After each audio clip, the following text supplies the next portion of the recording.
Okay. And we are live. And let me go to my YouTube just to make sure everything is working in order here. And we'll wait a couple minutes and here to see people are rolling in. Yep, people are coming in. 8 people watching. Everything seems to be good. I'm going to do this.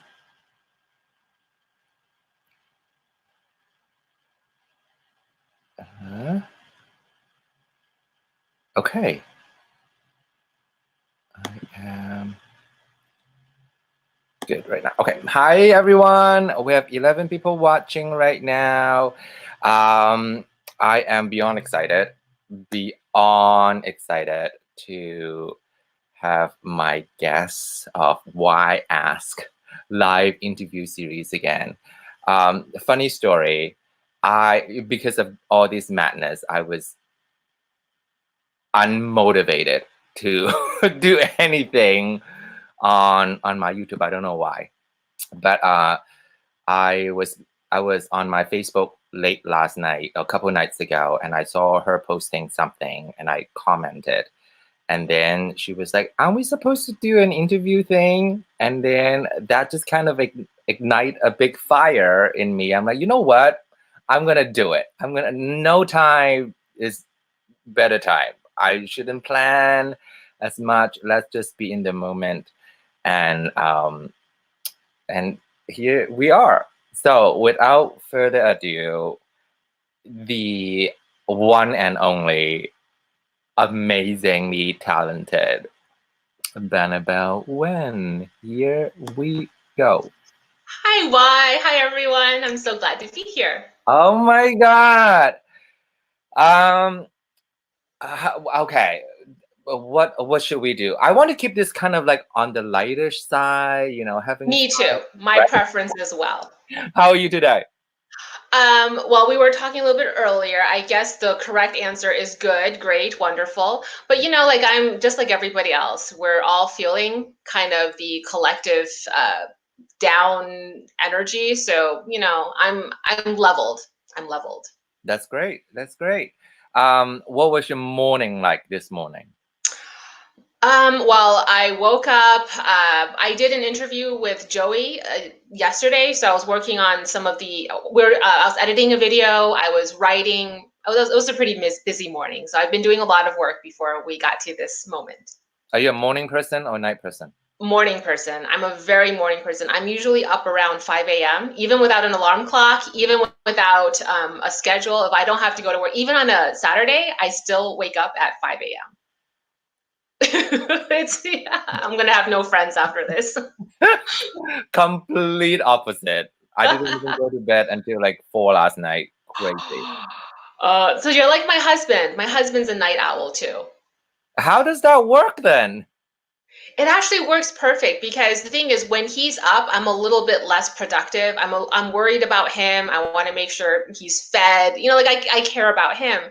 So actually, by having several, like 4 or 5 hours in the morning without him, I get a lot of work done. And then he's very productive at night because I go to sleep, and then he has a lot of productivity for a couple of hours in the evening hours. So. Gotcha. Okay. Something is okay. Good. Okay. Let's just jump right in. It's 5 minutes. It's almost 5 minutes in. We have about 16, 15 people. I just want to ask if everything is okay on YouTube land here, because I see buffering on my YouTube, because everything is pretty crazy right now. Everybody is on the interweb. I just want to make sure on the comment section, if everything is okay, just put okay on the comment section, and then so that we can see. Yay, everybody's here. Everything looks great. Okay, awesome. Thank you so much. Let's jump right in. So as I always do on my interview series of this thing, I begin with the rapid fire, just to get the mood going. Let's have, let's do something fun. So are you ready? I am ready. All right, here we go. First question: what's your sign? Libra, Leo, Aquarius. Libra, Leo, and Aquarius. Makes perfect sense for me.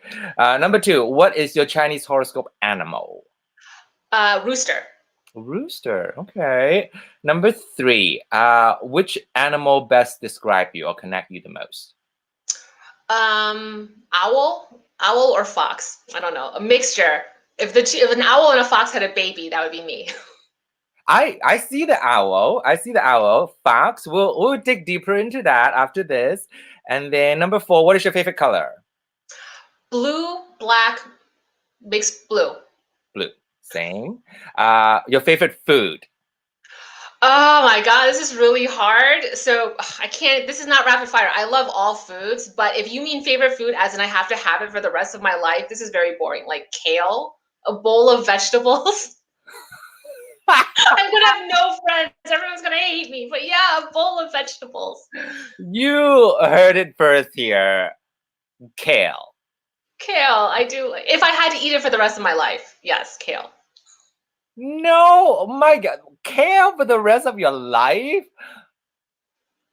It's nutrient dense. It's good. What happened to rapid fire? Keep going. Come on, stop this. Come on. What the hell? Number 6. Where are you from? Where am I from? You mean like the Asian side, or like I'm from New York? I'm from upstate New York, but I'm also from Taiwan. Okay, great. And then where are you living now? California. California. What is your pet peeve? Okay, so 20 years ago, I would tell you I have a lot of pet peeves. And I think I do have a lot of pet peeves, but the answer is also none, because I've learned to deal with it. Because pet peeves aren't about what people are doing. It's like my own issue. So I've learned to deal with pet peeves and temper myself. So I would say today, none. I don't have any. But if you asked me 20 years ago, everything, all the things would be my pet peeves. From the transition of everything to Nothing. Oh, that's brilliant. You should do a video on that. Okay. Right? Coffee or tea? Both, but you don't want to talk to me if I have not had coffee yet. Okay. So just don't talk to me until I've had my coffee. Brilliant. Last question. Which tarot, oracle, playing card deck that you want to purchase next? Oh, this is terrible. I'm so out of the loop. I don't know what's on the market right now. I have no idea. What about your last purchase? Oh, this is so bad. I actually haven't purchased a tarot deck in a long time because they're gifted to me. Okay. Get them for free. So since I get them for free, I haven't actually bought a deck in a very long time. The secret is out, ladies and gentlemen. Uh-oh. It's so bad. Oh my God. Losing subscriber left and right. I am easily bribed. Just send me tarot and oracle decks. I'm very easily bribed with decks. Me too. Like I do have an addiction in a way. Like I don't know why. I love giveaway. Everybody on Instagram know I love giveaway. I'm like, oh, there's a giveaway. Yay. There's something about it. It's like winning the lottery and it's free. Entering, like, to buy a lottery for free. I don't know. Maybe it's my upbringing. Because I love free things too. Right? Okay. So let's talk about let's do some heavy subject. Let's get the heavy subject out of the way. I personally am so grateful for you, is because representation matters for me, like, completely, and able to see you in this YouTube land and in the YouTube tarot community to thrive, to see, an Asian face, is important to me, and I don't know you. We're not like friends. Like, I don't know you in person, and this is basically the first time I actually talk to you in person. Crazy, but I look up to you, and I admire your work. So I just want you to know that. Oh, thank you. Yep. Okay, so let's lean into the Asian aspect of us because there's no denial. There's two Asian here, right? What? I didn't know you could tell. um, can you talk about your upbringing? What was your family like? How was your childhood and all those good stuff? Very, very strict. Everything was monitored and controlled. So just to give you an example, I had to make my bed every single morning. We were up at a certain hour. I remember at like 5 or 6 a.m., there was a tennis court across the street from my house. So at like 6 a.m., my dad would yank me out of bed and we would be on the tennis court running, training, doing drills, you know.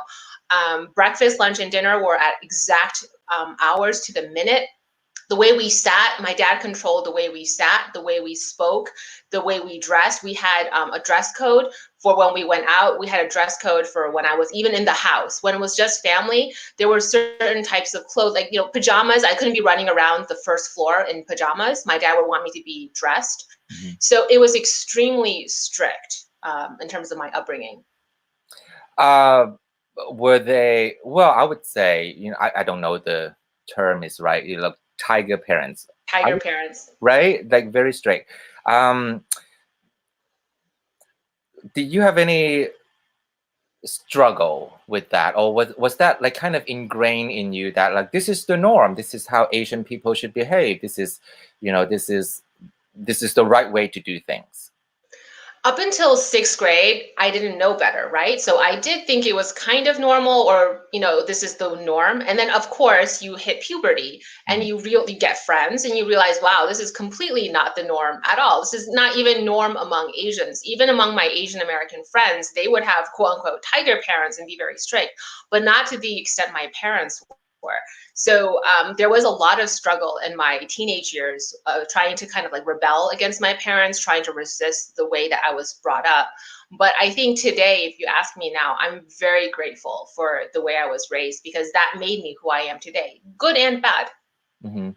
I do have to say, hearing that story was a little, that's straight on even the outfit, like what to wear. My upbringing was the tiger momness was on my school. I have to get A's. If I don't get A's, if I get a B plus, that's a C. Is the that's basically it. And then when I went into my teenage year, I was bad. I was like, F you, mom, I'm going out. Like it was bad. But anyway, and I'm like you, I'm glad like how structured and how tough that was when I was a little boy, and it shaped who I am now. Were they, if you did something bad, horribly bad, you got a B plus, what was the punishment? Was there any like huge punishment in your households? You know, so for in terms of the tiger parents, my mom was a typical Asian tiger mom where, you know, she cared about your grades. It was, you could argue it's a superficial sense of strictness, right? Just grades and all that, music, violin, stuff like that. Excellence, right? My father actually was not. He was strict, I would actually say, in a very Spartan way. You know, it was very Sparta in my house, because he had a military background and he expected excellence on a very personal level. So ironically, he did not care. If I came home with a B, he didn't care as long as I did my best. The only reason he would care that I got a B is because he knows that that was not my best. So he cared about personal excellence and personal perfection, constantly striving for perfection. So in terms of getting in trouble, when I was younger, my father, the typical immigrant experience, they would beat you, not in a abusive way, but we believed in physical corporal punishment in terms of a lot of immigrant families. My mother was absolutely against corporal punishment. So I think the one area where my parents did fight would be that. Like I remember being a kid, my dad would, he would hit. My mom would say, you can't hit children. This is America. You're going to get dragged away by child services if you beat your kids. Mm-hmm. So my two younger sisters never got hit because my mom was very emphatic about no hitting. That's great.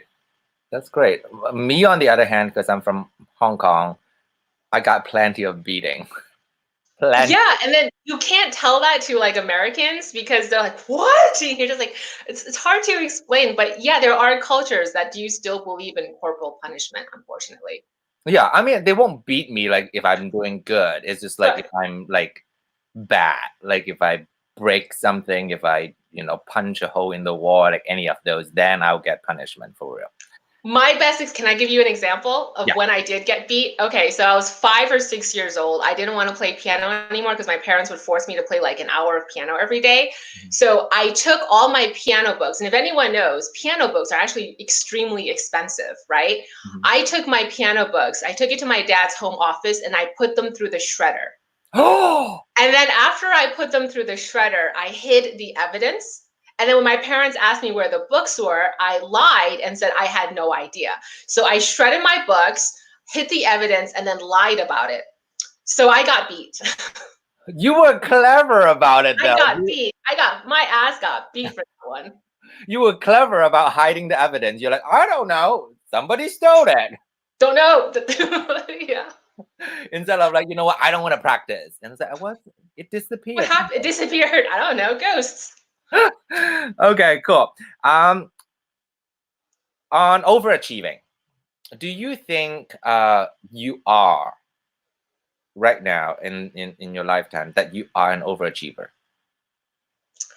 That's a really hard one because the real answer is I understand if you're comparing me to general society. Yes, you can't say no to that answer, right? But if I compare myself to my family, like my cousins, my aunts and uncles, the answer is a total no, absolutely not, because they're all extremely high achievers. So I barely pass muster in terms of mediocrity if I'm comparing myself to my family. But I understand that that's not the norm. And if you talk about the greater society, yeah, I think Asians do tend to be driven to overachieve because that's the way we were raised. Do you, I don't want to say regret or mad about it. Do you kind of want to, I learned how to relax a little bit. Like I do feel like, okay, you are doing too much. Why? Like slow down, back off a little bit. Like, do you have those moments? Or you like, you know what? No, it's so ingrained in you. Like, I have to finish the project. I'm not doing anything. Let's create something. You have those? It's hard because I think I am very brainwashed. I mean, you could argue that I am very brainwashed by that upbringing, but it's actually not all Asians. So for example, when I met my husband, he has a lot of downtime. He doesn't have that discipline. His parents aren't tiger parents. He does not have tiger parents. So when I see that, I was actually very resistant. I couldn't in the beginning, we had a lot of dissonance, especially when my in-laws were over, because I couldn't understand why nobody was up in the morning, why everyone kind of was like lounging around, watching TV, moving slowly. It was weird because my family is very go, go, go, go, move, move, move, move, move. Like it was just very, very rush, rush, rush. Every single minute had to be filled. So in the beginning, there was this huge dissonance when I crashed into that. But then I started to see the value of taking things slowly, to smell the roses. And now I'm somewhere in the middle where I do think there are times I have to be driven because that's how you get things done. But I also have learned over the years to step back and do nothing. Amazing. Do you have any Asian guilt? That's one thing. What's Asian guilt? I don't know what that is. What is that? Or am I so guilty that I don't even know what Asian guilt is? Oh my God, that's a good answer. Oh my God, that's a good answer. It's perfect. It's like perfect answer, because it's difficult for me to explain what that is to my American friends. Like they're like, but you're in America. You need to live your life. You can like why are you feeling so guilty of not doing this or not doing that for your parents? And the term filial piety.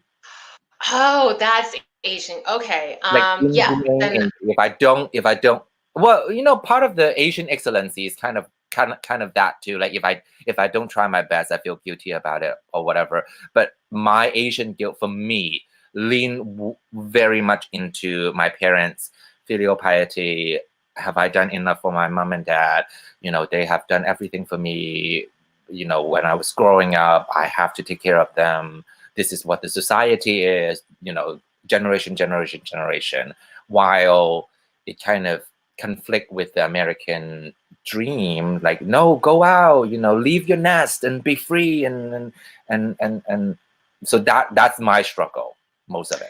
yeah, then I would definitely say that not only is it Asian guilt in terms, it goes actually very deep in terms of the traditionalism, because I'm married. So it's Asian guilt toward my own parents. I don't feel like I can just do whatever I want selfishly. I can't, individual good cannot trump collective or family good. So I'm always thinking about my parents' financial security, my parents, like, am I acting and behaving in a way to honor what they've done for me and what they've sacrificed for me? And now that I'm married, because I know what my in-laws have done to sacrifice for their son, my husband, which is even more than what my parents did, because my parents came from privilege and wealth. His parents were working class, so he was a latchkey kid. And knowing what his parents had to sacrifice to put food on the table for their only son, I have a strong sense of filial piety there too. Like, our house is completely, we had to rebuild parts of our home just so that his mom, who's handicapped, can visit. Mm-hmm. And insurance doesn't cover that, so they come and stay with us for 6 months. And it's, anyone who has to deal with in-laws knows that to have your in-laws live in your house, especially Chinese in-laws, can be very, it can be a challenge culturally, because they feel like they're the matriarch, the king of the house, but you're the king of your house. So, but then because of the Asian guilt, I think I do sacrifice myself a lot and put myself in the background because of Asian guilt. So yeah, it goes really deep. Right, which a great segue into what the next topic, with tradition, with what is your religion, how was your mom and dad religion or practice or tradition kind of morph you into who you are. And that's the first part of the question. And then the second part of the question will be all those things leading into what you do with tarot. So I think this is the same for a lot of Asians in certain parts of rural or southern China and Taiwan, which is, it's different from the Western ideology of I'm this religion, that's the end all be all, and I toe the party line, and everything that I do, think, and speak is all within the constructs of the doctrine within this one single religion. The history in Asia is very complicated, meaning it's syncretized. So my mom, for example, if you pushed her and asked her what her religion was, she would say Buddhist. Mm-hmm. But the reality is she's not Buddhist, because if you know Buddhism, if you actually understand strict Buddhist doctrine, like 70% of what she does and actually believes is not Buddhist. You know what I mean? Right. So it's weird. And the way she talks about Buddha and bodhisattvas and Buddhist doctrine is actually not in line with Buddhism. But then she would say she's Buddhist. She's actually more Taoist, but she wouldn't call herself Taoist. And then there's this concept of there's magical realism. For us, it's realism. The way you think about life, the way you think about why certain things happen. There's a very close knit relationship between the physical world and spirituality, spirits, ghosts, angels. Well, angels in the sense of a benevolent or beneficent spirit, demons. Mm-hmm. This is not magical realism. This is our reality. So what religion is that? I don't actually know what religion that would be. Mm-hmm. And then, did they taught you all those things, or you actually learn by your own study? How much of oral tradition, how much of how, because my mom still do the ritual, right? Burning incense, talking to the ancestor, talking to Guan Yin, and all the goddess in the heaven, right? How much of that you actually learn from you digging deeper on like, well, that's not Buddhism, that's Taoism. Like how much of it is like? So I was raised in a lot of monasteries. My mom, every single summer, every single spring break, anytime I didn't have school, she would ship me off to monasteries where there was no electricity, no running plumbing, like just, really hardcore type of religious training. But then that wasn't actually practiced at home. So it was a weird cognitive dissonance where I was learning a lot of Buddhist religion, like in a very strict doctrinal way. But when I went home, that wasn't necessarily what was practiced at home. So I think it's because of my mom. I think she was in a very unique position where she saw a lot of the unseen world. She navigated that, realm beyond the veil to a point where she felt like if her children did too, they would need some form of structured religion to give them a sense of morality and ethics around the practice of spirit, right? Spirit work. So that's why I think I had a very strict religious upbringing. In terms of how I learned, it's hard to say because, like, for example, feng shui, right? Like, my mom never sat me down and taught me feng shui. It was like, oh, like little pieces throughout your life, like, oh, you can't put your bed here, or the desk strip we put there, or oh, look at that house, this and that about that house. So bits and pieces that you pick up from, early childhood to now makes up my knowledge of feng shui. So that would be an example. I never learned how to contact spirits in like a structured way. It was more watching my mom do it and understanding that that's how you do it. And then I just kind of like mimic how she does it. So. Gotcha. Which, second part of the question, all those things, how does that influence your tarot practice or what you do now as a creator, as a teacher? Well, I don't think it influences my tarot on the surface, like in terms of symbolism or how I interpret, or practice. I don't think it influences it there. I think it's an unseen underlying influence, like how I approach tarot, how I think of tarot as like a medium between worlds, how I think of how to practice tarot, how to learn and study tarot. It's more has that like tiger mom, strict disciplinarian approach. So that's how it influences my tarot practice. But on the surface level, it doesn't, because on the surface level, I think it's still pretty traditionally Western. You have, as many of you know, you have written 2 books. 2 books already, ladies and gentlemen, and they are Holistic Tarot, which is kind of like the Bible of tarot, in my opinion, and then the Tao of Craft. Which one comes first? Holistic Tarot came first. And then why do you do the second one? Actually, after Holistic Tarot, I had a whole bunch of other books I was thinking about. I have an astrology book, a feng shui book. I have so many books and they're almost done too. But the one that kind of got to the finish line first just happened to be the Tao of Craft. It was a personal project that I was working on that was never supposed to see the light of day. And then I was having a conversation with my editor at North Atlantic Books after Holistic Tarot. And he was just talking about like what to publish next. I was talking about my astrology, like the different projects I had, cooking. And then I said, oh, but I'm kind of just as a personal conversation, I talked about, what I was doing in terms of Taoist magic. He's like, that one's really cool. Send me what you have so far. I want to see it. So I just sent him what I had so far. He's like, we're doing this. Brilliant. Yeah.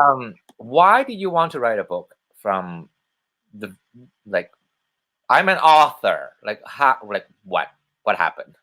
Well, I've always wanted to be an author in terms of writing fiction. I've always wanted to write a novel, not necessarily. So the fact that Holistic Tarot was my first published book is news to me. I'm the most surprised out of anybody.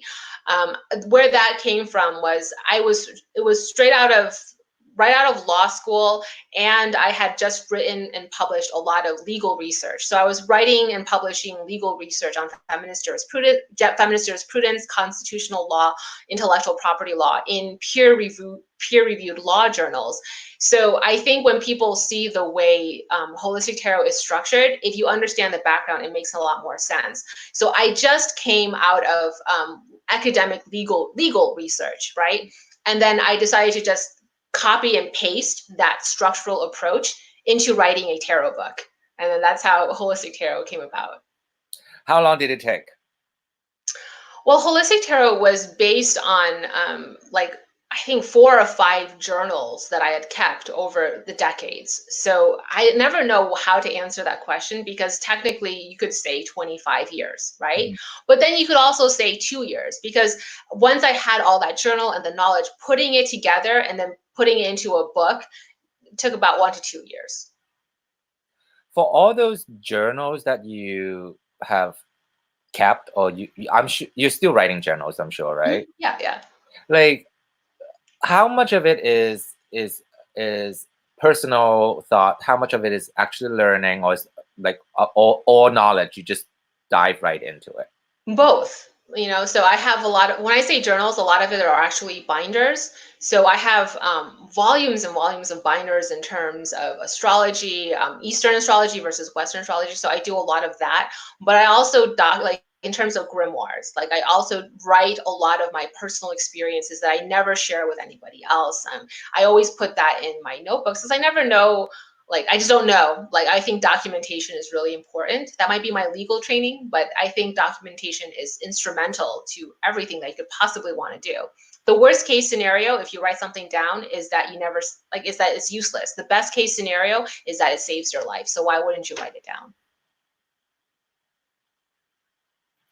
That's good. That is good. Like, it's an aha moment for me because what I do for journal is pure emotion based. Like, oh, I hate my life.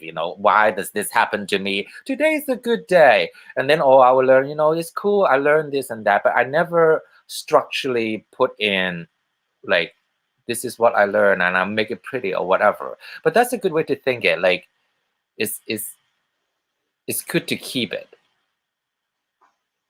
Um, the the one that you just mentioned about the I can't say it, grimoire. Grimoire. That one I'm extremely interested. Extremely interested if you're ever gonna publish that.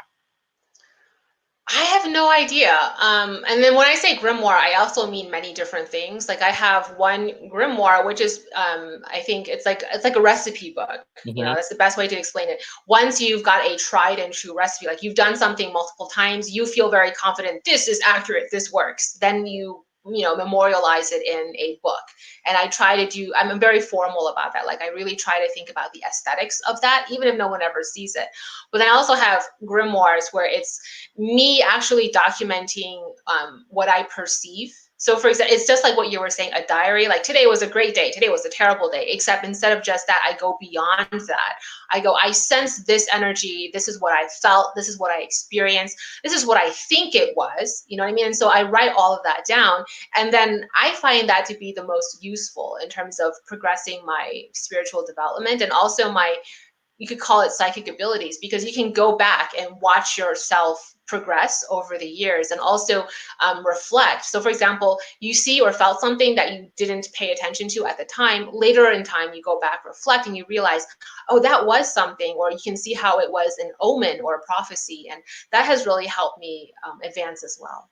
Which is great. I think that's like so important for your work. And I think that's why I'm so drawn to you, because of my practice, quote unquote, or what I've learned so far. They're all oral practice from my mom, from story, from my teacher, from generation passing generation. But there's no physical, like, this is, you do this is feng shui, this is how you celebrate mid autumn festival, this is how you talk to your ancestor, this is how you write whatever and then burn it or whatever. Everything is just Oral visual. tradition. Exactly.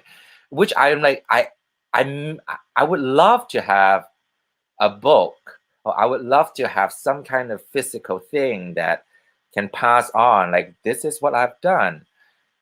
Maybe I should start writing now. You should, absolutely. Okay, cool.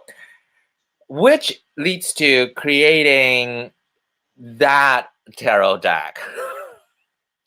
That tarot deck. The Spirit Keepers Tarot. Like, I missed the first edition because I didn't know anything about it. I was not in the scene, right?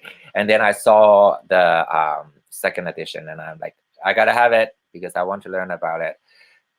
I'm sure that you talk about this like a million times, but give us a brief, you know, stuff about why you want to create it, how you created it, and what is the purpose of this tarot. Well, the purpose changed and progressed throughout the process, right? In the beginning, it was I wanted to hand draw a deck just for myself. So basically it would be just for me, but it's a physical copy. Everything is original artwork, and that would be the deck that I use to read for myself. I finished the major arcana, and then I actually released the digital files of the major arcana for free because I still, at that point, I still wasn't thinking about commercializing it. And then James, my husband, noticed that I was spending a lot of time like locked away, and I seemed really busy doing something. He could feel like I was into something. He wasn't sure what it was. So then he started like, oh, I'm just doing a tarot deck. And he was like, are you writing a book? And I showed him the images. And my husband was the one who was like, holy shit, like what the hell is this? He's like, what is this going to be? Are you going to publish it? Are you going to talk to a publisher? What are you going to do with it? I'm like, oh no, this is going to be my own tarot deck. I'm going to cut it out of this paper. And then he's like, are you insane? Like, why would you, what? And so he's the one who really, motivated me to actually try to learn how to self-publish a tarot deck and then put it up for sale. I'm gonna get heated right now because it's my channel. And I'll probably lose subscriber for saying that, but I don't care. A lot of people, well, not a lot, some people that got your tarot deck was saying that, oh my God, I don't get it. This is too deep. This is way too much for me to handle. And I spend, some of them spend a lot of money because, it's out of print, and I spent $200 on this. I don't get it. Like, what would you say? Like how I don't want to say how you need to work, like how do you tell people to work with that deck? But when you hear like those kind of comments, what do you say to them? I think there are a lot of different things going on. So 5 people saying I don't get the deck, I'm overwhelmed by it, can actually have 5 different root causes for that, right? So you can't generalize. I think one cause is people who are very, very skilled in the tarot. You learn, like, this is everybody, it happens to everybody, it happens to me. When you are really skilled at the tarot, it actually becomes dogmatic. Like, you expect the tarot, like all the cards mean a certain thing. You expect the structure, you expect everything to be a certain way. So when something comes along that challenges that dogma, it can be really difficult to break out of what you know to try something unfamiliar. And I understand that because the familiar works really well for you. So why would you leave that to try something new that you don't know whether or not it's going to work? So that I understand. That's one reason that people might find it overwhelming, is because it is different from what they're used to, because it's a combination of Rider-Waite-Smith and Thoth. If you're an RWS reader, you're not going to understand the Thoth elements. If you're a Thoth reader, you're not going to love the fact that there's so much RWS, signature in it. So that's the reason, I think, for some people. I think another thing, this is where people might not like me for it because it can get elitist. I think there's a sentience to the deck. I feel, this is just my perspective, I feel like the deck itself has a personality, and two people can love each other, 2 people can just not get along. Like, you're going to meet somebody and you just know you don't like that person. And then the more you get to know that person, you're like, yeah, I just didn't like that person. Even though everybody else thinks that person's a hero, you and that person just don't mix, right? Yep. And so I think that can happen with decks as well. There's a lot of incredible decks out there that I just don't mix with because the personalities clash a little bit. I think a third reason is personal block. I think there's a fear of what the SKT can do. The Spirit Keeper's Tarot, I do believe, unlocks some vast swath of the unknown. It really pushes you into the deep, and it connects you to really powerful spirit entities and energies out there. And so I think whether it's a conscious block, subconscious block, or even your guides blocking you because at this moment in your path, you're not ready for that.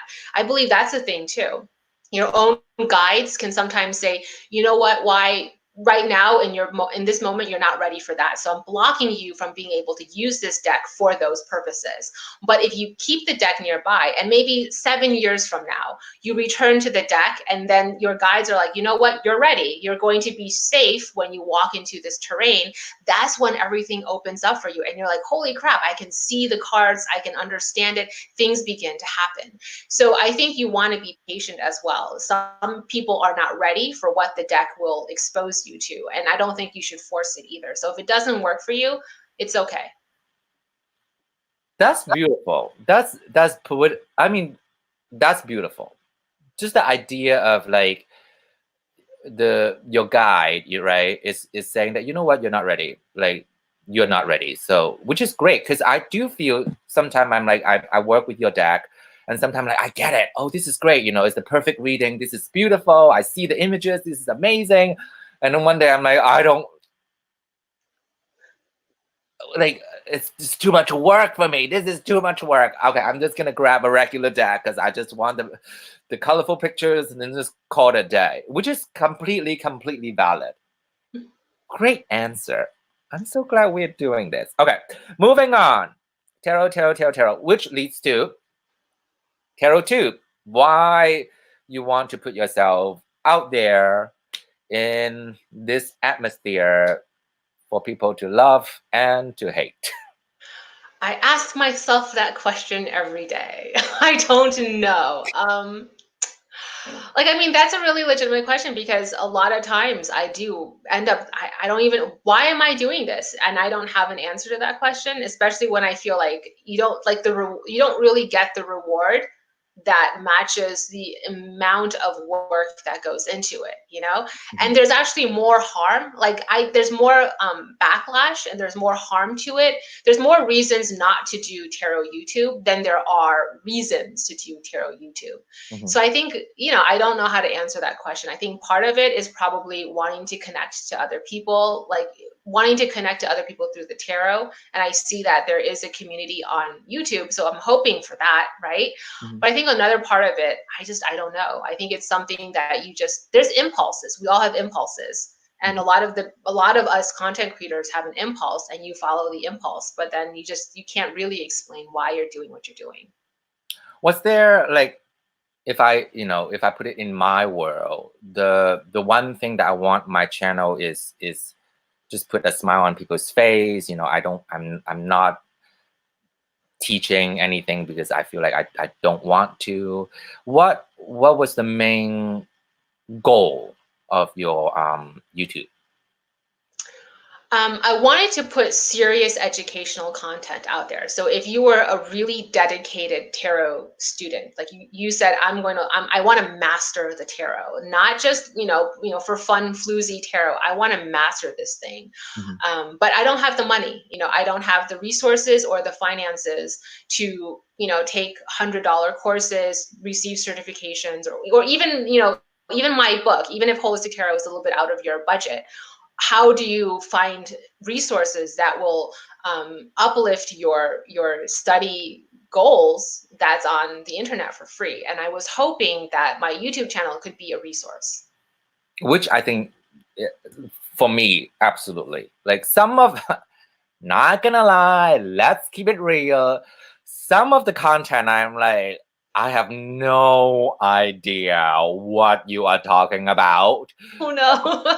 I will save it for another day. Just like what you were talking about, my guide was not there. Like I am just like empty. I'm like, oh my God, this is too much. But some of them, I'm like, I get it. This is great. I completely get what you're doing. And then this is just for general public, because I did feel intimidated in the beginning because you are well spoken. You are extremely well spoken and technical, and And deliberate, I think deliberate will be the right word, like that your delivery is very deliberate, right? Your delivery is very deliberate. um if someone comes across and do feel intimidated, what would you tell them? Um, I mean, that's my fault. I don't think I would tell them anything. If someone says they're intimidated by the content, that's a cue for me to go back and reflect on why am I not getting through? Like where am I miscommunicating? What am I doing that isn't getting the point across? Because I don't think we should try to put intimidating content out there. What's the purpose of that? There's just no purpose to that. So if for all the amount of time and effort that I put into creating the content, I do want people to understand it. Mhm. So if people aren't understanding it, I'm doing something wrong. So I have to go back to the basics and figure out what I'm doing wrong. Why am I not conveying the information that I want to convey? So I wouldn't say anything to the person who's intimidated. I would say, just tell me that that's the case. And I have to, now it's my job and it's my work to go back and figure out what I'm doing. How can I improve on the content so it's not intimidating? That's why I like her so much. Oh. Because it's true though, like, because people can just say that, well, it's my style, eat it, and just like, you don't get it. Well, one day you will, but like the idea that you want to cater on what the public needs, or what is not getting through is important, is valid, is what good educator, what good writers, what good editors are there for. Like, how can we get the information across so that it's more available for everyone else? And I think it depends on the purpose, right? So, for example, my YouTube channel, also even holistic tarot. So, when these aspects of what I'm putting out there are intimidating or people don't understand it, that's a problem, my problem, not theirs, right? But for example, Spirit Keepers Tarot, I would argue, is very different. I never planned on giving it to other people. It wasn't for other people's consumption. That was 100% for my own consumption. So, I'm not going to sacrifice, I'm not going to make concessions or compromise. It is what it is. You take it or you leave it. But that's because it wasn't meant to be commercialized. And that's why, for example, it's not for sale now. I did the two, runs just to see what happens. And then that was it. I didn't want it to be a business. It was something that was just for me. I am sharing with you a piece of myself, 100% intact. This is me. This is what my mind looks like. This is what my thoughts are. And you can take it or leave it in that sense, only because that wasn't meant to be a teaching tool. It's not meant to teach. That's just me. It's me giving you a piece of myself. Which, great. Like, this is working so perfectly. I'm loving every moment of it, which is leading into this hilarious question. How does your brain work? Because I'm intrigued, right? You are a lawyer, right?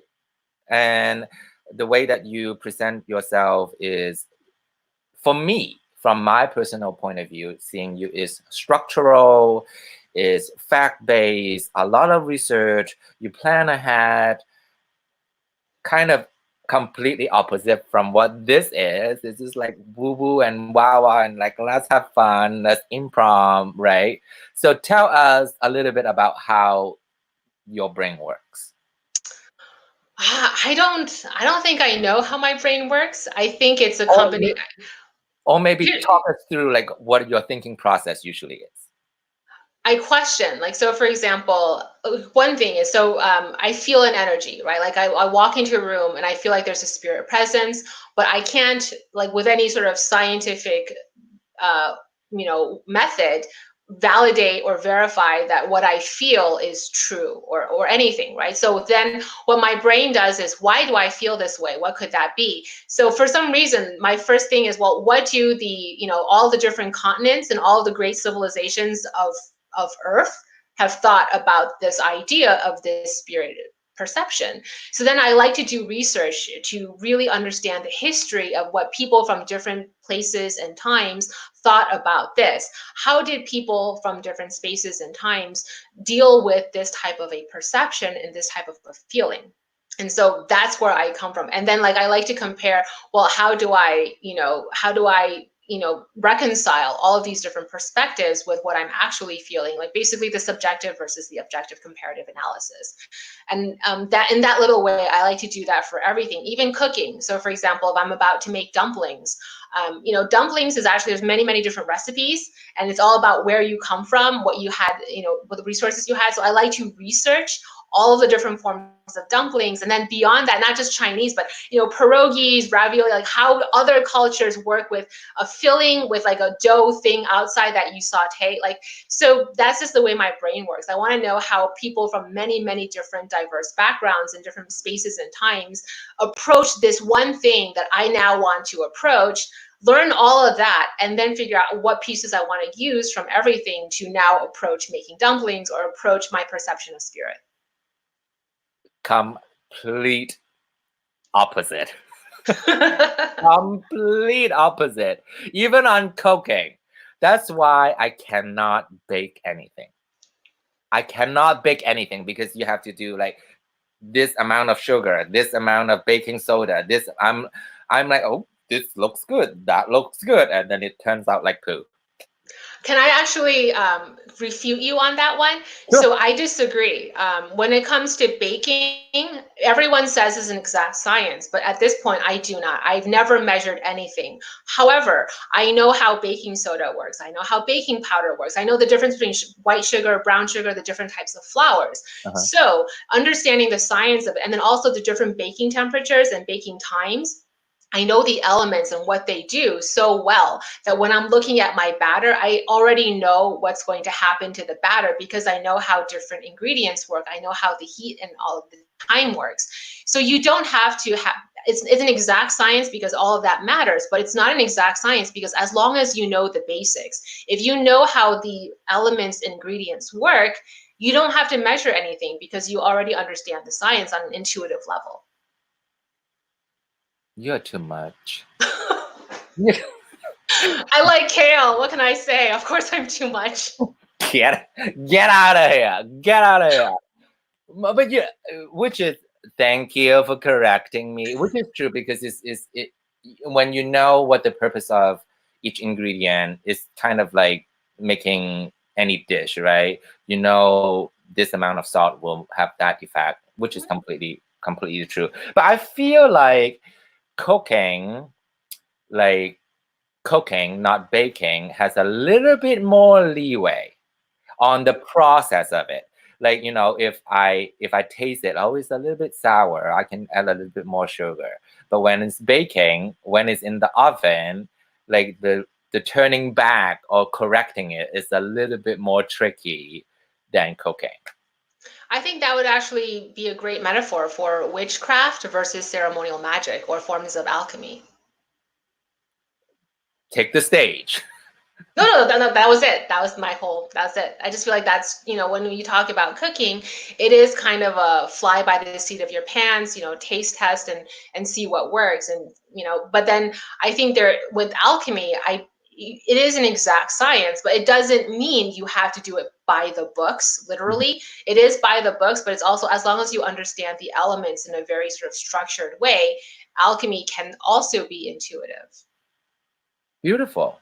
That's a good way to, like, that's why she's so brilliant. You can use that metaphor on any of your book. Just give me credit. Like, we discover cooking, baking is relevant to alchemy and witchcraft. Okay, so since we talk about your brain, like, how do you determine your YouTube contents? Do you have like an idea first, or do you kind of see, I've taught this and this and this, the next step will be this and this and this? It's both. So for example, the Learn the Tarot card series, like that's pretty structured. I'm not really making anything like, the next video is the next card in the tarot deck. Like there's nothing, it is what it is, right? But then in sort of the more like personal content, it is just what's on my mind. If something's been on my mind for a while and I can't let it go and I just kind of want to like hit record and word vomit, then that's what I'll do. So it really is what's going on, in terms of what I'm thinking at that moment. So there's no planning involved in that. Beautiful. Were you surprised of how well your channel has become? I didn't know it was doing that well. Is it really doing that well? Because I I mean, don't, you have a I mean, I feel following. like, oh, well, I feel like I mean, there's so many more popular channels than mine. So I didn't think it was doing that well. I know I have friends there. Like I have friends who are watching my content, but I didn't know it was doing well. I think it's more just, I think I have a closed circle of people who are watching it. Like there's a core audience there, but I didn't know it was doing well. I just know that there's a core audience. Well, for me, anybody over like 5,000 subscriber, I think they're doing well. Oh, oh, thank you, thank you. Easy for me. Um, which leads to this. What things that you think people misunderstood you on? From your personal persona, from your work, from your YouTube channel, like things that you think people misunderstood you. I don't think people misunderstand me because what I present, it's what I present. You see it. Like there's no misunderstanding of that. Mhm. I think maybe what it is people don't know where I'm coming from. Like why is she the way she is? Why like the backstory that is driving what you see, right? How I present, there's a whole backstory behind that. And I think when people misunderstand me in a negative way, all that means is they don't know about the backstory or maybe don't even give a shit. They don't care about the backstory, so they don't have the empathy for why I'm presenting the way I'm presenting. So I wouldn't even call it a misunderstanding. It's just somebody who doesn't care enough to know why I am the way I am. Do you think that you want to open up a little bit more on the why, the way that you are on your channel? See, I thought I did, Okay. but then I feel like at the same time, what's the point? Like you don't, there's really no reward to it. And it's not like you have to be rewarded or you care what people think, even though both are true. Both are true, and you can't deny that that's true. Nobody goes on YouTube and creates content and doesn't care what people think and doesn't care what the feedback is. Mhm. So when people say, "Oh, I don't care what people think of me," I'm like, lies. Like just admit it. You just own up to it. There's different degrees of caring. I can say, I care what you think of me, but fuck it, I'm doing it anyway. There's that, right? Mhm. There's that, but I still care what you think. It's just that I'm still going to do it anyway. Or I decide I care about what you think so much, why, that I'm going to self-censor. There's a difference in response. But to say you don't even care is just a patent lie. So I do care. For sure, for sure. Because like I don't know, like for me, I have not have haters yet. Maybe one or two or three, I don't know. But like I've heard feedback about like, oh, you're too whiny. Why? You're complaining too much and all those stuff. Or you're not real. You can't be that happy all the time and like, things like that. And I'm like, for sure. Of course I'm not happy. Like if I'm like this all the time, you should be worried. Like 24/7, like, oh my God, here I am. But it's a persona that I want people to feel like, yes, you're not gonna stomach my whole channel like 19 episodes at a time and have this in your face. But like once in a while you're like upset, you see one episode and you laugh, and that's all I care about, right? So like if do you feel discouraged when people say that, oh, she's just too elite for my taste, she's so pretentious. Like, do you feel hurt? Do you affect of like your daily routine, or how bad did it get for you? James tells me that all the time. So I think the first person to constantly tell me that I like look down my nose at people, or I'm like, James. So sometimes, okay, this is really happening. I'm not joking. Like we'll be talking, and then like he'll say something. I'll be like, well, actually, and I'll just be doing my talking, right? And then he'll be, this is what he'll do.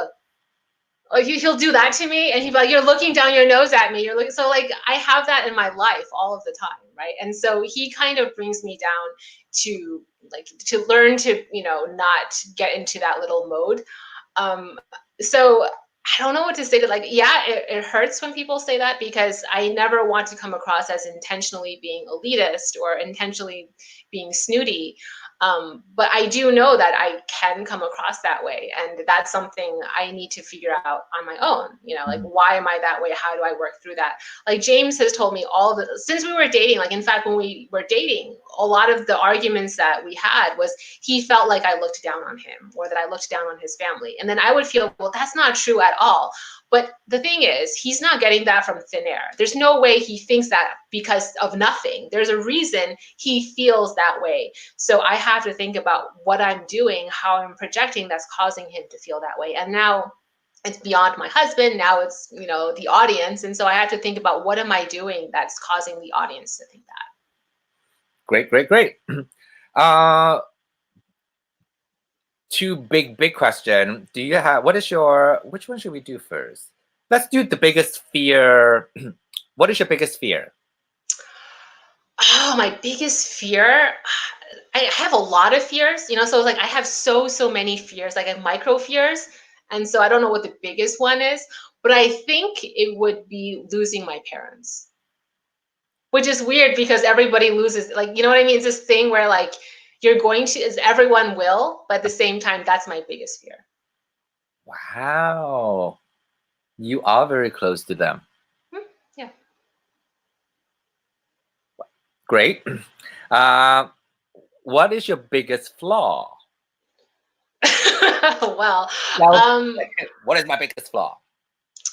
I think my biggest flaw is being out of touch with with reality. Like, I'm very out of touch with the world beyond my walls.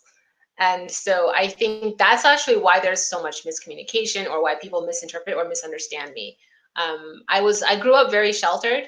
This is very unwoke for 2020, so just get ready, you know, be prepared. But, like, you know, my parents were very protective, very sheltered, so I lived very sheltered. They filtered everything in my life, and then I went to college 20 minutes from my house, and I lived at home all throughout college. And then after college, the month I graduated from college, I met and started dating James. And then so basically it's like James picked up where my father left off, which is why I say it's so unwoke, right? But, like, I felt like throughout my entire life, somebody has always kind of sheltered me. And so when I even inch out of that sheltered area, I realize I don't understand how the world works. And that's my biggest flaw. Valid. What is your biggest hope and dream? Hopes and dreams. To continue health, you know, physical health is always a good one. To always have access to the resources, and also have the capability, whether that's physical or mental, to continue to publish content, whether that's books, art, whatever it is. But I do want to, my hopes and dreams revolve around publishing content. Since you're so ingrained of, you know, like work, do you ever feel tired? I don't, because I think it's because I know how. So, for example, I meditate in between. So meditation for me doesn't mean I have to sit in lotus position for 2 hours. That's meditation, of course. But even, like, you know, like moments of rest, or when I'm in the waiting room, I'm always constantly trying to ground myself or connect with my crown chakra or whatever, all these things. So I think because I know how to rest when I'm not just sleeping, I think and also another thing, even though I don't sleep, and you know how you can track your sleep now? It's weird. So I sleep only 4 to 5 hours every evening, but almost all of the 4 to 5 hours is REM sleep.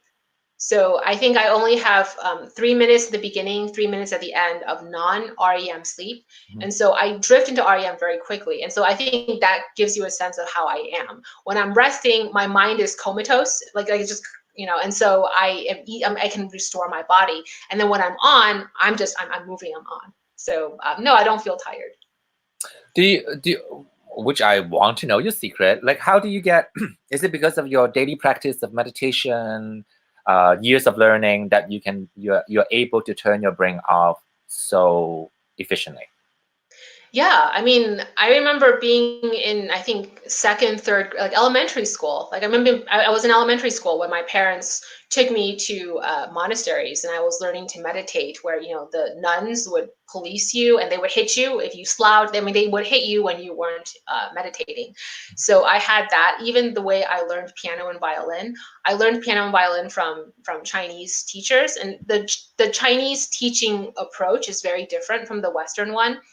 They teach you to focus on every single bar of music, how you practice. You know, the joke is practice 40 hours a day, right? Mhm. Like you just have to practice so much. Yeah, And so because I've had that upbringing ever since I was little, it's not hard because that's just how I was raised. It's like doing what you were raised, how you learned to live life. beautiful, beautiful. Okay.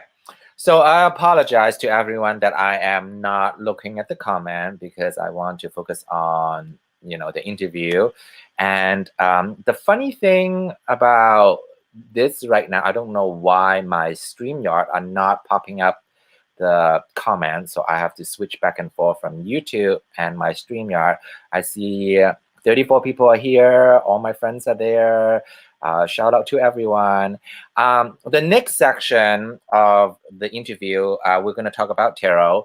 So if any of you have a question, kind of drop it down once we talk about, because most of you are tarot lovers here. And then once we talk about those things, if you have any question, then you can comment, but hold on to your question. It will open up later on. So do you want to get a sip of water? I know, I'm ready to go. All right. Yeah, ask away. Tarot time, everybody favorite. So let's talk about how you learn. How How do I learn? learn like new things. Many things. There's so many things to be still needs to be learned, right? Unless you think that you learn everything. I read and do. So I think both is, people always talk about how one is important and the other is not. And I never understood that. You Mhm. really need both. It needs to have a very structured academic textbook approach. But if that's all you do, you're so limited. You also have to actually do. Like there's a practicum element to tarot and anything in the occult. So I read and I do both. And then where are your sources? Internet, books, friends, teacher. Books. I really like to look, and not just books, but I like to look at who is writing the book. I like to understand the author, and then I read the book. And I also understand that every book that I read is from that author's perspective, and that author is a product of his or her time and culture and religion as well. So I want to try to diversify the types of books that I read. And now I do actually go a lot on the internet, and I read a lot of how modern day tarot practitioners are approaching tarot today. That's all on the internet. So I like to really diversify where I'm getting my information. I never stick with one source. I try very hard to diversify who I'm learning from. Beautiful, beautiful. And you teach also. Do a little, I guess. I don't know. I think of myself more as a content creator. I put out content. Okay. On your website, there's some classes. What? Yeah, there's online. Yeah, okay. Like that's teaching, I guess, but is it? I don't know. Like, I don't think it's teaching because I have a very Confucius perspective of what a teacher is. You know, Okay. a teacher requires teacher student. It requires that like engaged interpersonal interaction for Okay. there to be, for me to be a teacher. And since my online courses is literally you pay to download content, and then you work through the content yourself. Is that me teaching?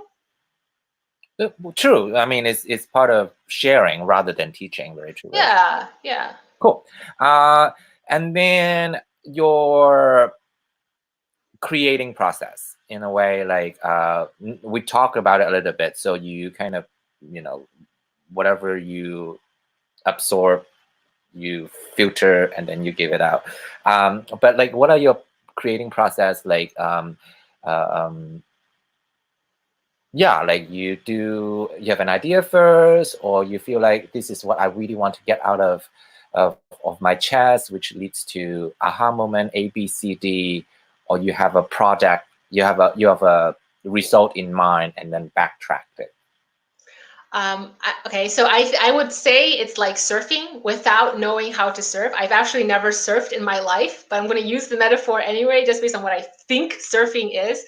I think a lot of it is being able to catch the wave. You know, there's the waves crash in and out, whether or not, well, no matter what you do, it has absolutely nothing to do with you.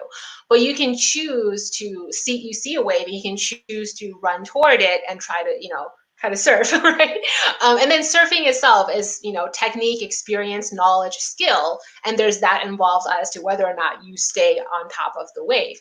But I really see creating as a catching the wave process, where I just have to be very observant of the tidal waves of energy around me and choose which one I want to run toward. And then I just use what skills, knowledge, and experience I have to try to ride the wave and create a work product out of that. Do you ever get uninspired? Uninspired? Like you have ideas, or you always have an idea? I always have an idea, but the uninspired part is I can question whether or not I want to put it out there for other people.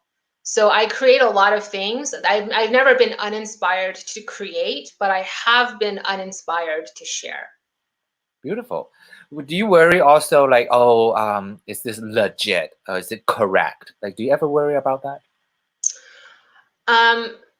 Well, one, if I'm putting out something that's not factual, but like it's more about trying to like teaching, or it's more like dense material, I will have a citation. Like it's reference based. I don't pull it out of my ass. Like it's coming from a book. It's coming from an author, a perspective, an occultist, a tradition. So then if you're like, well, I don't like that, or what, that's false, I can say, well, I got it from this is where my source is. I'm just citing and rehashing the source from this source.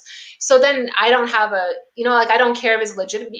I'm not saying it's legitimate. I'm saying I got it from this book, and so that's the end of the conversation, right? In terms of my own personal gnosis, if I'm saying I feel like this divinity is this way, or I feel like karma is that, that's my opinion, man. Like that's my perspective. There's no wrong or right or legitimate about it. That's just my perspective. Take it or leave it. Great, great, cool. I think I have all my question answered. I'm gonna go back. Go ahead and drop your question if you want. I'm gonna look at on YouTube now, so I might not be looking at you, Benebell. Okay, question for Benebell from Supportive Tarot. Hi, Supportive Tarot. Hi. If you had to pick one primary system of tarot, Thoth, RWS, or Marseille, which would you choose and why? RWS, because I'm boring, I'm plain vanilla. It's the one I'm the most used to. Also, it's more versatile.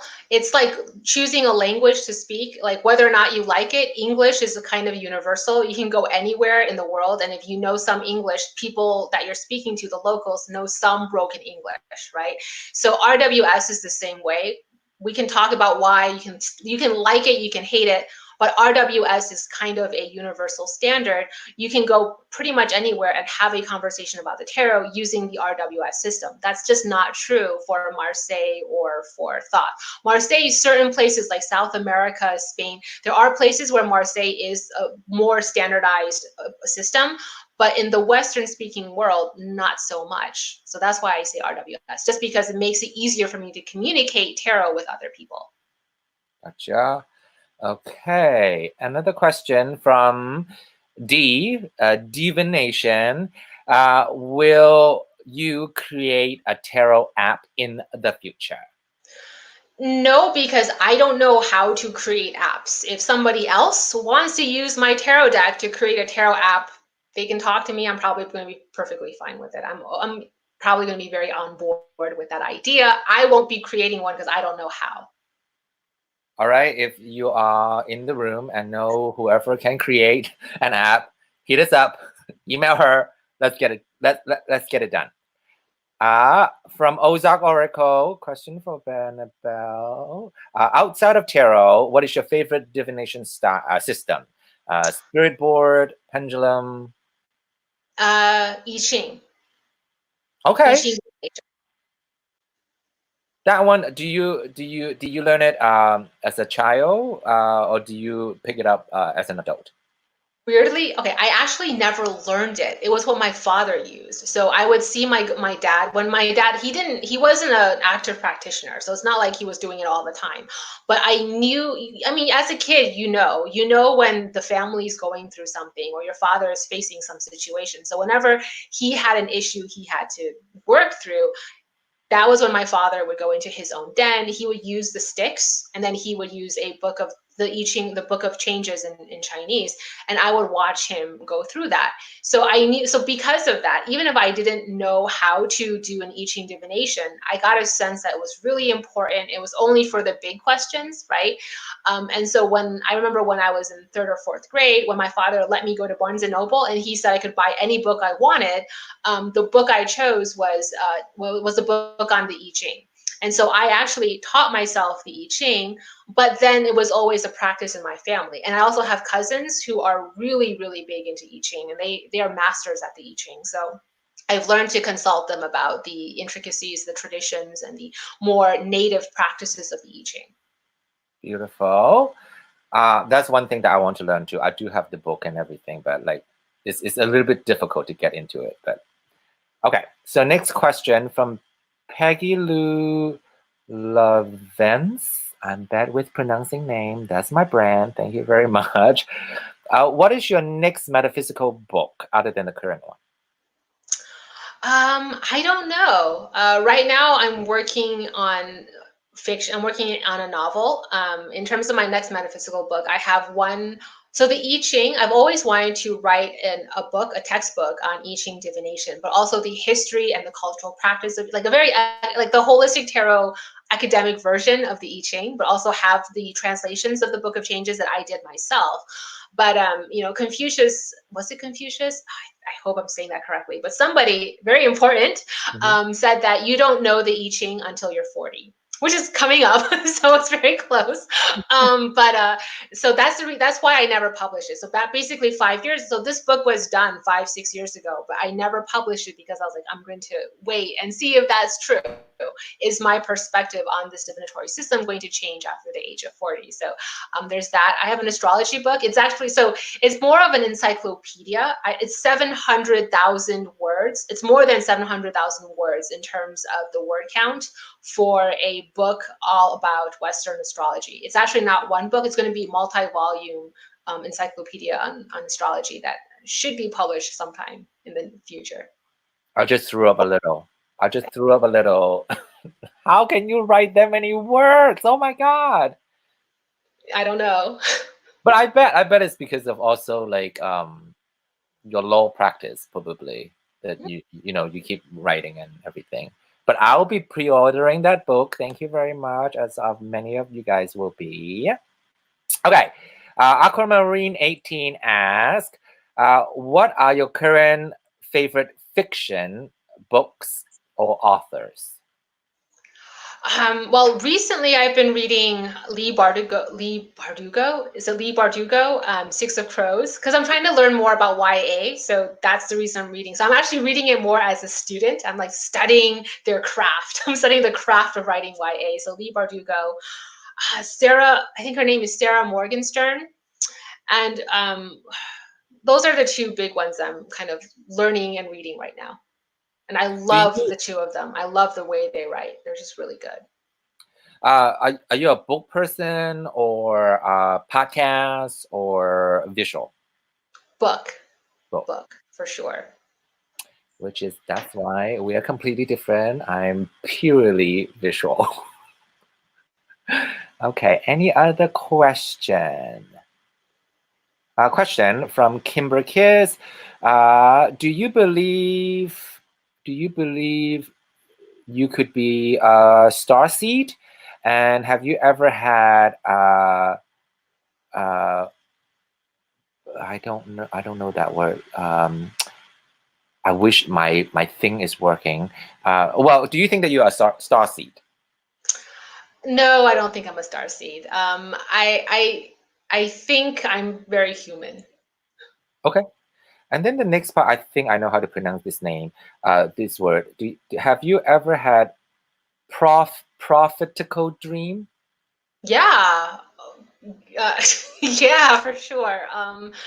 Yeah, definitely. Like tell us a little bit, one dream. So sometimes I can see when things happen before they happen. Um, like another is they're metaphors. So for example, what's one that's not that I think so. For example, I before my grandmother died, I saw an ancestor altar, and I went to, it was all, everything was white, like it was a weird white clinical room, and then I was walking up to an incense altar and I was burning incense, and then I could see like the, you know, the Chinese plaques of the ancestors. So I was looking up at, like, because they look, and I remember thinking they look huge, like they just like so I was like, holy shit, they're so big, like just that feeling of how big the plaques were. Mhm, And I was bye-bye at mhm. the ancestor altar. And then the next morning, my aunt called us and told us my grandmother was dying. Wow. How often do you have those dreams? Um, and before all the big ones, you know, like that's why it was hard for me to give you examples, because they're really really personal, like it's just personal, and it's not always about me. That's the problem, like they're not my stories to tell, Mhm. but they affect me because they're the stories of my loved ones, so that's why it's hard to share. But anytime it's something that affects my closest loved ones, I will have those types of dreams. Uh, do you think it's because of your spirituality, your meditation, your practice, or you think that you just have the ability? It's all of the above. I think we all have the ability, but a lot of people ignore it. And I think that's you train yourself to ignore it. You train yourself to block that prophetic vision. And so it might be conscious or unconscious, but if you constantly ignore, if you keep on having visions and you constantly ignore those visions and you don't act on those visions, and you question it, like you tell yourself, that's stupid, or I'm an idiot, or that's not real, that's fake. If you constantly do that, you're training your brain to say, that's stupid, I'm going to ignore that. Your brain will stop giving you those visions. And so you've actually trained yourself to be unpsychic. Do you know what I mean? And that happens to a lot of people. You can go the other way, where you train yourself to be psychic, where you train yourself to say, I venerate all of these gifts. I venerate the blessings and receipt of these prophetic visions. I will use it to the best of my ability to serve a greater good. And when you do that, they come more often and more frequently and more powerfully. Beautiful. I never thought about that, but because you're right though. Sometimes I'm like, no, that's crazy. It can't be right, and then I just block it. I just ignore it. I just move on with my day. And then Beautiful. it's not gonna happen again. So like you're very smart. Like your subconscious is incredibly intelligent. So if your conscious is telling your subconscious, this is stupid, don't do that again, your subconscious won't do it again. Hmm. I'm gonna take a note on that from now on. Beautiful. Another light bulb moment of today. Thank you. Okay, more question. Supportive tarot. If you had to pigeonhole your novel into a genre, which genre would it fit best?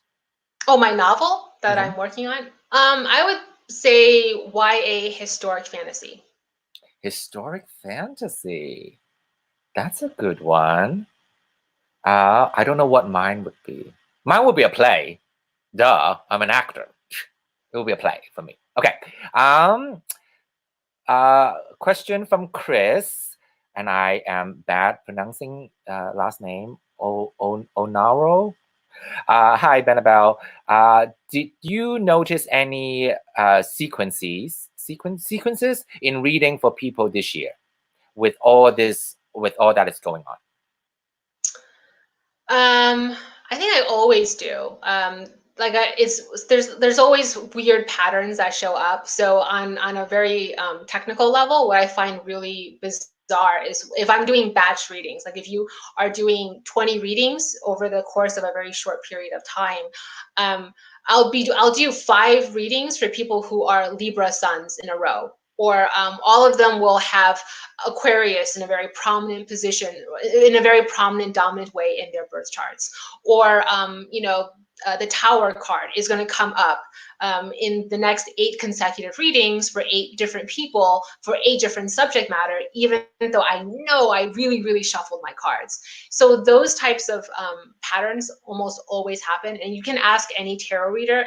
Every single professional tarot reader will tell you it's just this thing that happens.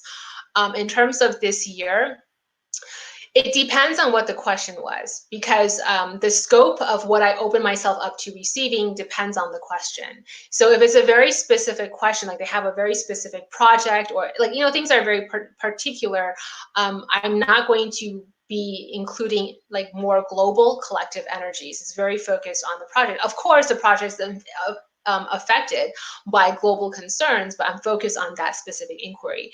When people are like, oh, what's going on in my life in a very general sense, then these types of things do come up. I think everybody has said, astrologers and tarot readers who have been doing readings for people on more general open questions, 2020 from the start didn't look too hot. Let's just hope that it will be gone soon. Be gone.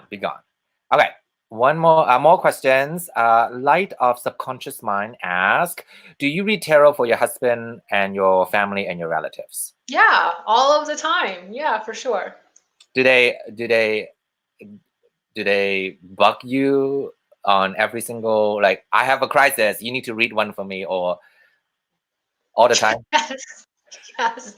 In different levels. Like, so cousins will ask me when they start a new relationship or they're looking to do a career change.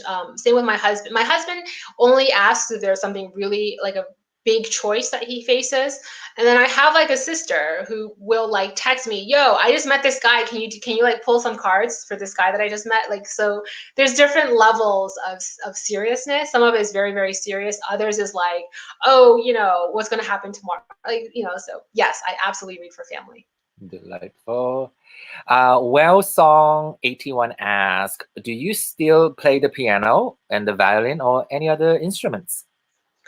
Not for a long time. I have the piano and violin in my living room, so it's constantly there looking at me and staring at me, but I haven't picked it up and played in a long time. I did pick up my violin not too long ago, like less than a year ago, and my bridge, like the bridge got warped, so I actually need a new bridge and I have to buy new strings. I think my rosin is expired because my rosin looks like crap. So there's a lot of things I need to like get before I can actually play the instrument again. So then that's another barrier, because I'm like, I have to go find a music store and buy all of these things before I can play. So not for a while. How many instruments do you play? I've only studied seriously piano and violin. But like I can play the recorder, I can play the viola, a little bit of the cello. That's it, I think. Yeah. What was your parents wanted you to be, or were they ever like pressure you to be a doctor, or the typical Asian careers? Yeah, I mean, the typical Asian career was if you were better at the math and sciences, your parents made you become a doctor, and if you were better in verbal and English courses and things like that, and liberal arts, social studies, then your parents wanted you to become a lawyer. So that was definitely true in my family. And do you like it? Do you like being a lawyer? I do, and the reason I love being a lawyer is because it's a position where I can really do a lot to help people. I can help review people's landlord tenant, like their leases. I can help people with the car accidents. There's a lot that I can do and help in a very sort of tangible, concrete way that has made me very grateful that I became a lawyer.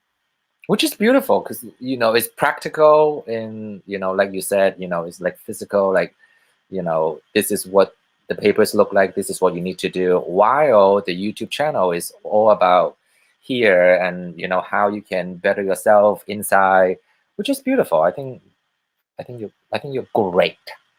I think it's useful for me because you know how there's a lot of times you have loved ones that have problems and there's nothing you can do for them. And that, like you know when a family member is going through something and I don't have the emotional tool, like I can't make it better. I can't wave a wand and make that problem go away. But with law, there's certain types of problems my loved ones have. I have an answer. Like I can say A, B, C, I can walk you out of the problem with a very concrete solution. And to be able to have that, like to have a skill that can problem solve it's very important to me. Beautiful. Okay, we're gonna answer the last two questions because I think we're about an hour and 30 minutes in, and you know, with the interweb right now, it will probably start lagging and going crazy. So we should probably end it soon. Uh, Divination asks, what type of law do you practice? I work in-house for a venture capital company. So that means a lot of corporate compliance. We do asset acquisitions. So I do a lot of asset agreements, corporate compliance, intellectual property. So I do a lot of intellectual property. And then I'm one of the in-house counsel types that do some litigation. So I do a little bit of business and contract litigation as well. Good. Last question, but not least, from Ozark Oracle. Nothing to do with tarot. What is your favorite genre on music or your favorite band?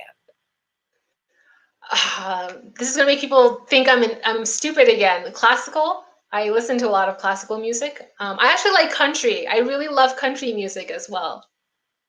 Classical, country music, eating kale, reading a book. Yeah. That's where we'll find you. I love it. Okay. So at the end, let's see what else. Okay, no more questions from here.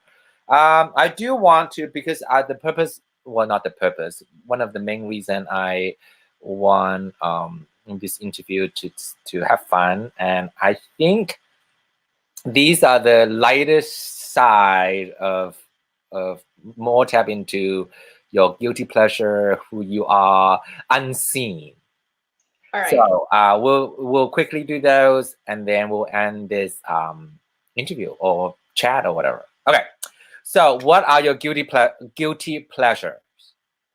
Okay, so TV, I recently finished The Expanse, all the seasons, and so I'm really like waiting with bated breath for the new season of The Expanse. And I just got into The Motherland, Fort Salem.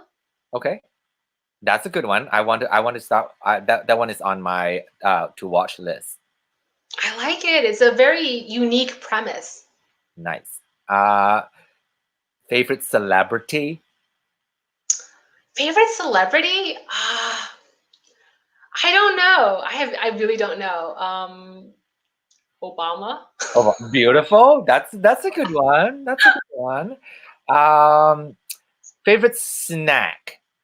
You have two choices. You know, well, you have two brand: Western snacks and Asian snacks. Do you have like a? I'm very intrigued. Western snacks, potato chips. Eastern snacks, you know those fruity gummies that come in like a tube? Mm-hmm. I like the fruit gummies that come in a tube. I think it's Japanese. Mm-hmm. That's what I don't know what it is, but that's what I like.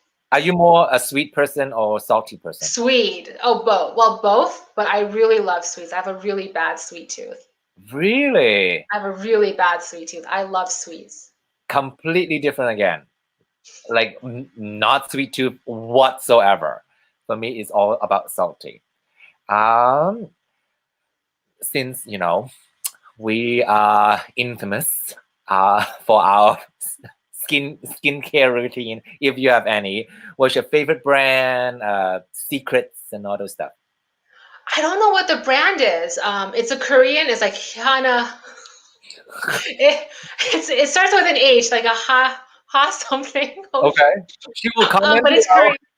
It's Korean. I think it's hyaluronic acid is what it actually is, but the brand also begins with an H. So I use a lot of hyaluronic acid on my face. And that's it. I like to keep my skincare and aloe vera, but it's my own homegrown aloe vera that I use on my face as well. I keep skincare really, really simple.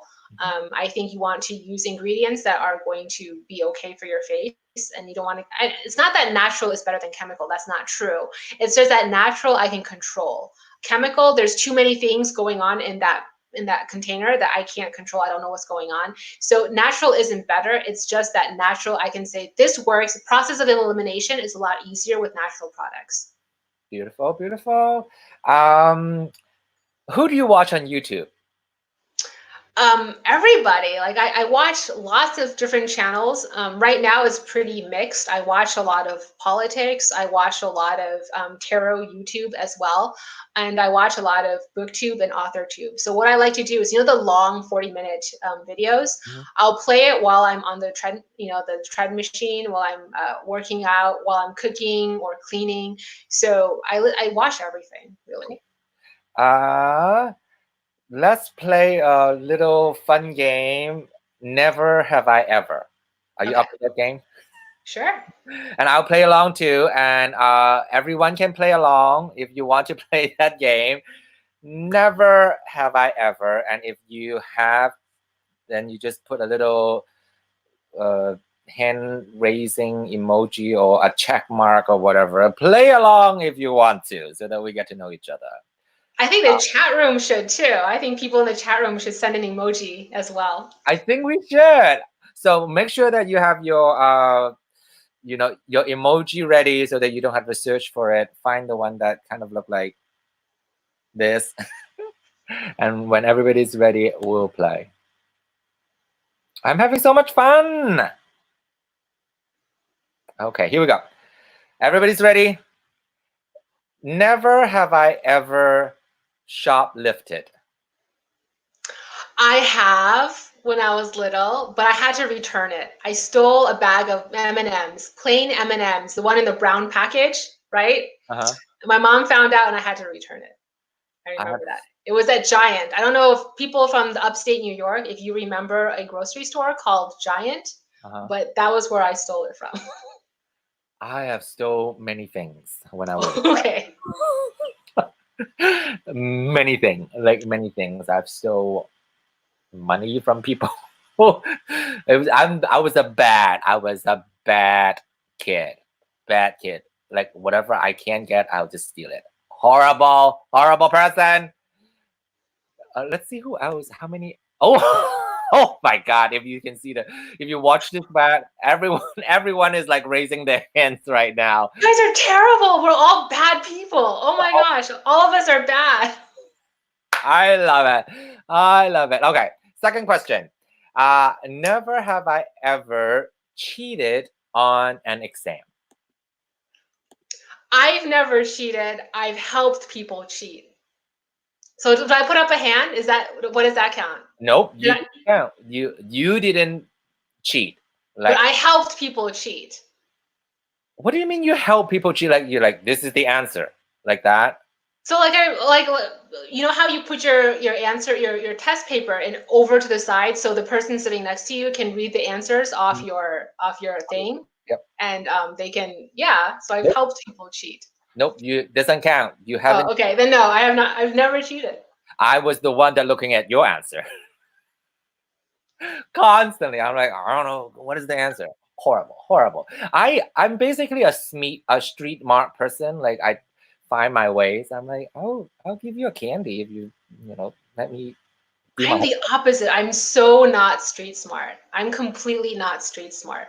Oh, you know how this is how bad I am. The first time I ever got a paycheck, the payroll paycheck, I didn't know what to do with it. I didn't know how to turn it into money. So I called my mom and I said, Mom, I have a paycheck. How do I turn this into money? Because I didn't know how to turn it into money. Wow, you heard it here, ladies and gentlemen. She is not that smart after all. Okay. Never have I. This is probably a very fun one in the chat room because everybody has a strong personality. Never have I ever cussed someone out. Of course I have. I've cussed somebody out. Like in person. Yeah. Well, which is I don't know. I never thought that you would like like cuss, like you'll be like, this is wrong. This is, you know. Okay, James will not let me live this one down. Okay, so I think a couple years ago we went skiing down in Lake Tahoe, and like these two people were just being assholes in the parking lot, and they kept throwing snowballs, and they kept hitting me, right? And I was like, stop it, stop it, stop it. And they're like, and then they were saying like mean things, or like mean, and they go ching chong ching ching, you know. And I turned around and I ran up to her and I shoved her into the truck. I shoved her into a truck. I was like, you fucking kidding me? What the fuck is wrong with you? And then like James had to come and grab me and pulled me away from her. And the guy that she was with, pulled her and kept her from going after me. Wow. I shoved her into the back of a pickup truck. I was so pissed. Girl. It wasn't that long ago. It was very recently. Yes, mama. Stand up for yourself. That's good to know. Good to know. Let's see the room. Not much people raise their hand. Well, one or two. Clap. A lot of people clap. I don't think, have I ever cussed someone out? I actually don't think so. Not from me. Not in person. No. I will be cussing somebody out in my private room by myself, but completely opposite. I don't think I'm that much of a confrontational person. I'm very confrontational. Like even in the boardroom, like in conference rooms, if people behave in ways that I'm not okay with, I'm very, very confrontational, even at the workplace. I love it. We are like polar opposite. People would think that I'll be the one that cussing everybody out, but I'll be like, let's not. And then you are the one that I love it. I love it. Okay. Let's do a couple more, 2 or 3 more. Never have I ever got arrested. No, I've never gotten arrested. Have I ever got arrested? Yes, I have got arrested. Really? Yep. Well, no, I don't know if it's arrested. I was summoned. So when I was in high school in America, it was so stupid. Oh my God. I pull into the parking lot and I park too close next to a car. So I couldn't open my door. So I was just, I just learned how to drive, right? So I was like, okay, I need to back up. And when I back up, I kind of scratch the person's car. And then I was like, shit. And I pull out like 6 spot away from that car and I get out and I didn't leave a note or whatever. And apparently some security officers saw me and dropped down my driver, my plate and everything and said that I did a hit and run. I don't think that's arrested though. So they were like, you better come down to the police station. We have, you have been accused or whatever that you have hit and run and you have to go to court and everything. So okay. Traffic court. Okay. Yeah. So I would not count that as arrested. I don't count that. So I haven't been arrested. Thank you so much. Okay. Let's see the room. Nope. Everybody's goody. Nope. Never. So we've all shoplifted, but for some reason we've never been arrested. So we're like, okay, good. We're like, eh. We're clever good. We took things, but we never got arrested. We are smart people. Okay, never have I ever, well, that doesn't really, make sense anymore. Went to jail. Yeah, no. Nope, never have I. So one last one. Should I ask that? I'm gonna ask it. Why not? Why not? Because it's uncensored and unfiltered. You can answer it or not. Never have I ever pretend I like someone on YouTube. Pretended I like someone on YouTube? Okay, well, what do you mean by that? Like, I don't know, like so even though when you don't like their content, you're like, oh my God, you're doing such a good job, or pretending to be. No. Okay, so so I've never said someone's doing good and not meant it. But like pretend that I like someone in a very like I've been Manipulative. complacent. Uh-huh. Do you know what I'm saying? Like there's stuff that I don't like, but I'm complacent to it. Okay. But I've never, so I don't lie about it. But so, if I say, oh, I love this, I mean it.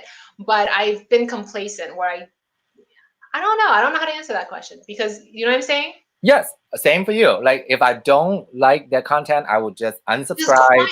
Yep. Yeah. I would Yeah, exactly. I'm just very quiet about it. I'm not going to go around telling people I didn't like it, but I'm just going to be very complacent. And so you don't know that I didn't like it. beautiful, beautiful.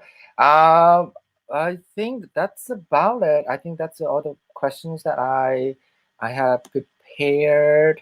Uh, Now, to end this session with the crazy madness we're going on right now, you have done it. You have complete this an hour and 45 minutes interview, and you have a minute, however long you want, because you're special, to do whatever you want. You can do a reading, you can do a meditation, you can do a mantra, you can promote, or you can just sit and do nothing. The stage is yours.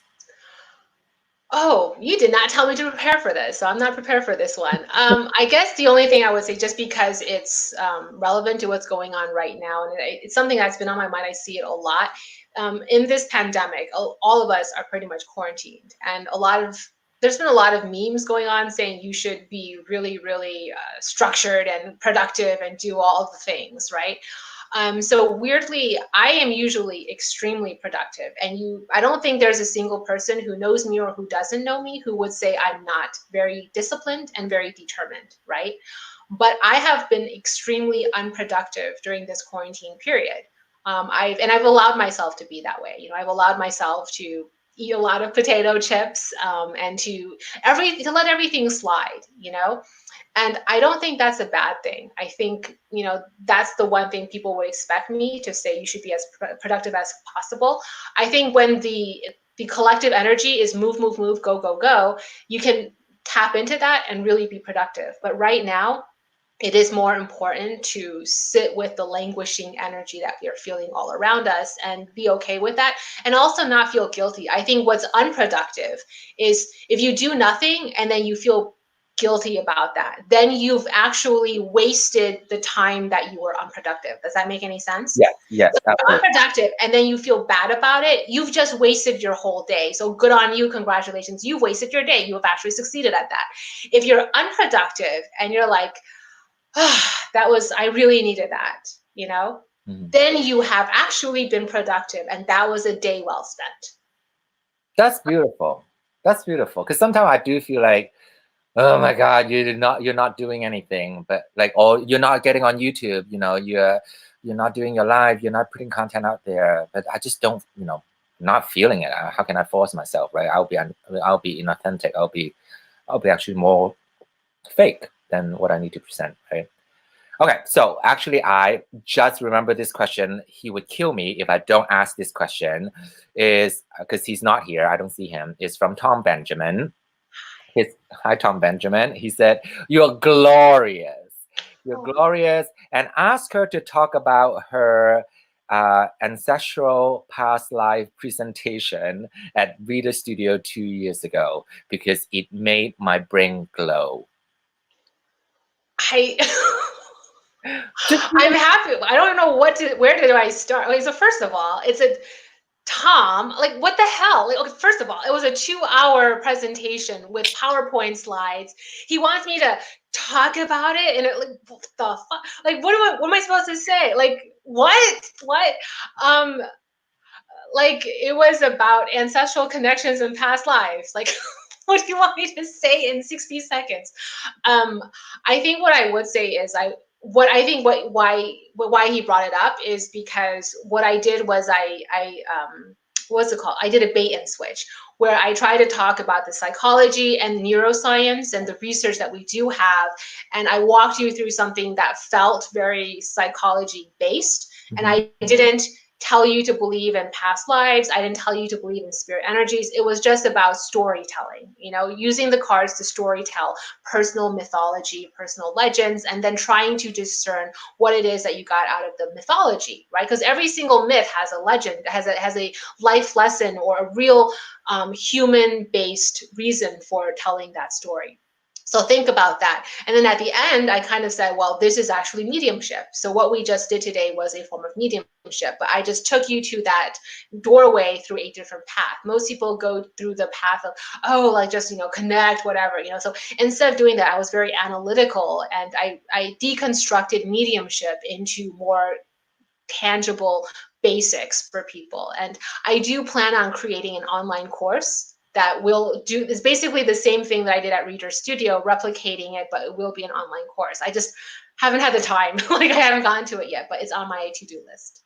I'll be signing up because that's super intriguing. I just love how scientific is the right way. Like how can you deconstruct something that is so vague and woo-woo, but at the same time be able to wheel people into more structural way, which I think is brilliant. I think when people say science, what we can do as spiritualists is instead of expecting the result, we're always saying, well, the result needs to be scientific. If the result is not scientific, it's not science. It's not about that. Forget about the results. It's force yourself to be scientific and methodical in the way that you think, in the way that you approach the metaphysical. And what the result is, don't worry so much about that. Just focus on your methodology and make sure you are scientific. That way, when you arrive at certain conclusions that to everybody else is intangible, don't forget Galileo, right? And so when you reach a conclusion that is intangible to others, you can sit in a place of confidence because you know your methodology. But if you are just very you just get you don't show your work. If you do a mathematical problem and you don't show your work, it's all in your head, you can't justify to yourself how you got that answer, and then you self-question yourself. And so that's why you want to be methodical with the way you approach the metaphysical. I love it. For me, is where the question yourself lies, because that's so much what for me, my block will be like, I'm doubting, is this legit? Am I just full of shit? Yeah. Okay, thank you so much. Oh my god, that was this is 2 hours, but it was so fruitful. I had so much fun. I hope everybody does too in this crazy time. Thank you for being here, and maybe we'll do one soon. Maybe we'll do just a game, something that is a little less serious. But I'm loving that we get to know you. All the aspect of you. So, well, thank you for having me. So yay. What do you have any plan for the rest of the day?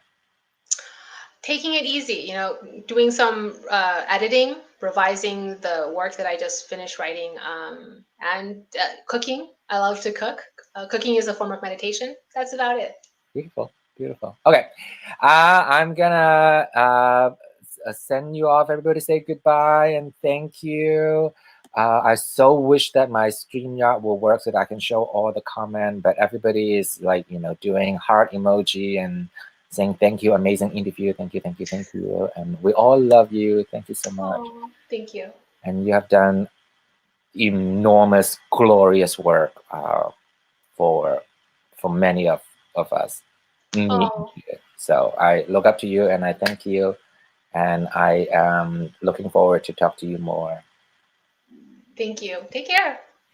Bye. Okay, I'm gonna do this. That was amazing. Thank you so much. It's almost 3 o'clock. It's an hour and 53 minutes, and I love you all. Thank you so much for coming in and spending this 2 hour with us. Thank you, Benebell, for jump starting my engine. I think I love the interaction. I just love the interaction in the chat room. Sometimes, this is so great. So I might jump back and do more live from now on, since you know, I have all the time now. And you have all the time now. So thank you so much. I'm gonna do my little plug. Thank you so much for watching. Remember to subscribe and turn on the notification bell. My anniversary is in about 10 days. I think April 19 is my 1 year anniversary on YouTube. And almost to 1,000. Oh my God, you guys. And have a great week, day, hour, minute, second.